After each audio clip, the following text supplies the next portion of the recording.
The Los Angeles Lakers were never supposed to be this good without LeBron, but they have shocked us. While LeBron sat, LA tore through the Western Conference as Luka Doncic has made NBA history. Luka became the first player to score 400 points with 100 assists in his first 12 games. He's playing at an MVP level again, and just like that, this team is looking terrifying. Austin Reaves has scored 51 points. DeAndre Ayton is saving his career. Other role players are clicking, and now, LeBron James is back. He could unlock a real title run here, only the Lakers have a big problem. The kind of problem that's okay right now, but gets exposed in the playoffs. And if they don't fix this, they won't survive Denver, let alone the Thunder. But if they do, we are seeing a Lakers team with a new ceiling. And we could see history change with LeBron getting ring number 5, pouring fire on the GOAT debate. But really, at the end of the day here,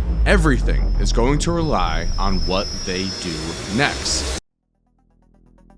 Because while I said the Lakers have one fatal flaw, which they do, they actually have 3 big problems. The recipe for an elite LeBron team and now a Luka team has always been to surround these superstars with shooters to make their lives easier. But right now, we have problem number 1. The Lakers rank 30th in the NBA in 3-pointers made. In this economy, we know 3-point shooting is key for any team's title hopes. So we are going to address whether the Lakers will need to make a move for a new 3-point shooter come the trade deadline, but there is a chance this problem is going to resolve itself. Maybe we're just looking at a small sample size, but Luka is shooting a career low 31.1% from 3, even though he is now skinny and leading the NBA in scoring with over 34 points per game. Reaves is also shooting a career low, exact same 31.1% from 3, but LeBron is now back. He is now going to be on the court drawing even more gravity, so we should see more open shots and hopefully for the Lakers more makes. But if this isn't fixed, teams are going to dare them to shoot in the playoffs, and that is not going to end well, which is exactly what we saw last season. Why would a team that was bounced in the first round of last year's playoffs suddenly become a contender this season? The Lakers actually finished 3rd in the Western Conference last year, but they ended the season on a whimper. With just a 10-11 record in their final 21 games, losing in the first round was disappointing, but it made sense. Midseason trades for a superstar like Luka Doncic are exciting, but they almost always end in a bit of disappointment in year 1. What's important for us to note is that when they were clicking, we saw the star power Luka and LeBron were capable of. They imposed their wills both on NBA defenses and on poor, helpless young players such as Quinn and Post. Those having words with LeBron over here in the corner. Doncic at the line. Now here's LeBron and Green talking with a win yesterday. Let's also remember, Luka was not only traded during the trade deadline, he was noticeably overweight and only played in 50 regular season games, the lowest of his career. But midseason trades like the one for Luka do not often work because even with the star power, the Lakers had 0 practice time to learn to gel and they had an incomplete roster. The center position for LA was so flawed that Jackson Hayes and Alex Len, the only 2 true centers on the roster, played less than 10 minutes a game combined in the playoffs. Len was supposed to give the Lakers next to nothing, that we understood, but Hayes had averaged around 20 minutes a game in the regular season and was benched for game 5 against the Wolves because JJ Redick could not stand his defensive incompetence. So already, DeAndre Ayton is a massive upgrade over literally nothing. 15 points and 8 rebounds a game are solid numbers for what the Lakers need. And we know Luka Doncic is the type of player who can get you all the way to the finals. He's playing better than ever. He is a superstar I think we can all trust can win you a championship. However, the Lakers really are still missing something massive. But before we continue, I would like to thank DraftKings Sportsbook for sponsoring today's video. As we know, it is football season, which means wildly exciting plays are happening all of the time, and you can bet on them. Because do you love the thrill of live betting? Well, DraftKings Sportsbook has you covered. And new customers, I have some great great news for you. If you sign up using my promo code Korzemba, all you have to do is bet $5 and you get $200 if your bet wins paid in bonus bets, plus get 3 months of NBA League Pass no matter what. You are also able to stay in on the action and use those bonus bets on DraftKings same game parlays. Same game parlays give you a shot at an even bigger payout. And if sports betting is still not available in your state, don't worry. You can still join in on all the fun with DraftKings Daily Fantasy and have a shot to win cash prizes. So again, new customers bet just $5 and get $200 in bonus bets if your bet wins, plus get 3 months of NBA League Pass no matter what. Sign up using the URL that is in the description or using my promo code Korzemba. Thank you again to DraftKings Sportsbook for sponsoring today's video, and now let's get back into that video.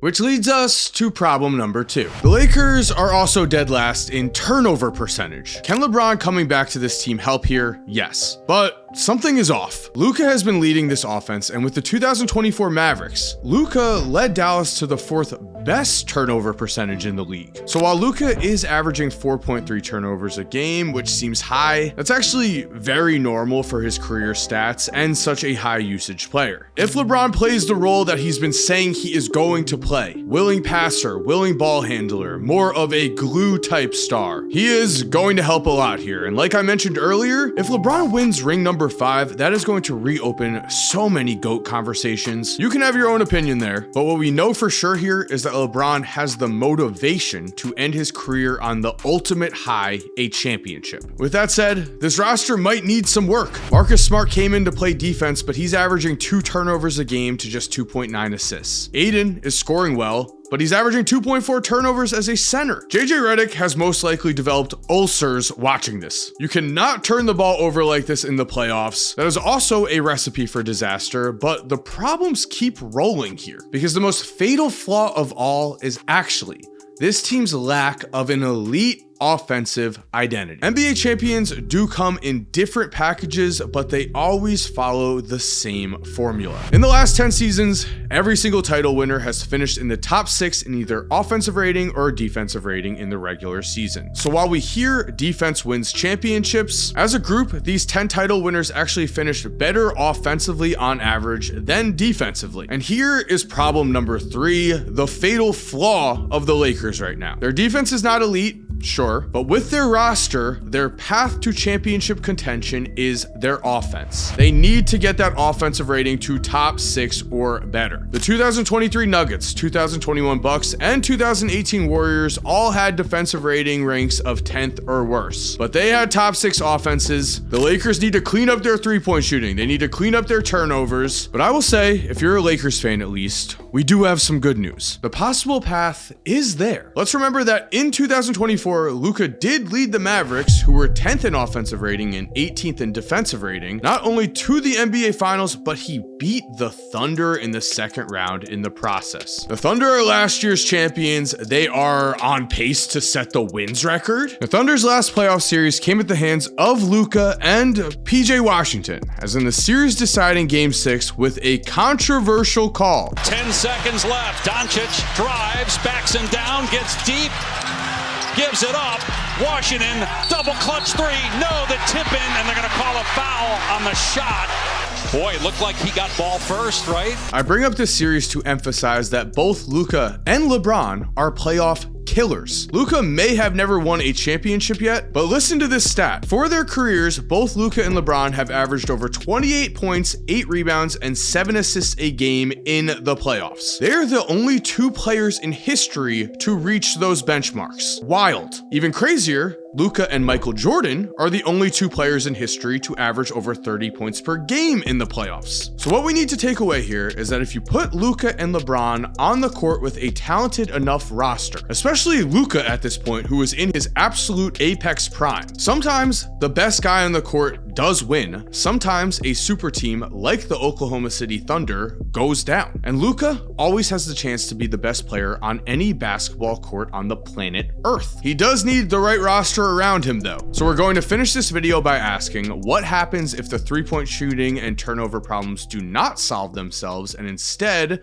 the Lakers need to make a move. Well, the Lakers are actually linked to a bunch of names that could be absolute game changers. I've seen the name Daniel Gafford be thrown out there, but he will not fit on the court at the same time with DeAndre Ayton, and Ayton is actually playing some supremely good rim defense right now. Crafted NBA has him in the 92nd percentile in the entire league. That is actually higher than Gafford, although Ayton does get much less attempts at the rim. So Gafford would be nice, but what the Lakers really need is a 3-and-D wing. They were able to somehow rig a trade, I don't know, like the Luka Doncic trade for Lauri Markkanen, then yeah, they would want Lauri Markkanen. They would want that star, that 30-point per game scorer who is knocked down from three. But I don't see that happening. I think the Pistons are much more likely to get Lauri, with Golden State as a dark horse if he is traded. We need to be realistic with Los Angeles's assets. So targeting 3-and-D guys, Keon Ellis with the Sacramento Kings is a name that has been floated out a lot. He's been the odd man out for the Kings, but in LA, his three-point shooting would help a lot. My question though is, even if the Kings are making terrible decisions, if Keon Ellis isn't contributing enough for the Kings, is he really going to put the Lakers over the top? Someone who could put the Lakers over the top is Herb Jones. The Pelicans have been terrible. Herb is slightly older than the rebuild that they're probably aiming for, so he is a name to watch. The consensus around the league was that the Lakers would have to give up a lot to get Herb Jones, but they would love his perimeter defense, and while he is not as great of a three-point shooter as they would really desire, the elite level of a former first-team all-defensive wing on this Lakers roster would just be amazing for them. Trey Murphy on the Pelicans also would be a perfect fit, but I don't think the Pels would be willing to move a 20-point per game scorer like that, and if they do, Los Angeles would really need to go all in with their picks to make that happen. We're in a place where a lot of moves are currently on the table,